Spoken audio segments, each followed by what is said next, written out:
قال ابن أبي مريم أخبرنا يحيى قال حدثنا حميد حدثنا أنس عن النبي صلى الله عليه وسلم. وقال علي بن عبد الله حدثنا خالد بن الحارث قال حدثنا حميد قال سأل ميمون بن سياه أنس بن مالك قال يا أبا حمزة ما يحرم دم العبد وماله؟ فقال من شهد أن لا إله إلا الله واستقبل قبلتنا وصلى صلاتنا وأكل ذبيحتنا فهو المسلم، له ما للمسلم وعليه ما على المسلم.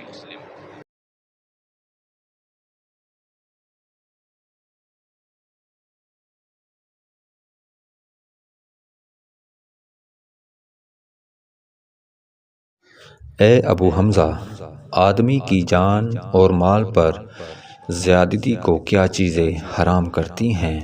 तो उन्होंने फरमाया कि जिसने गवाही दी कि अल्लाह के सिवा कोई माबूद नहीं और हमारे किबला की तरफ मुँह किया और हमारी नमाज की तरह नमाज पढ़ी और हमारे ज़बीहा को खाया तो वो मुसलमान है।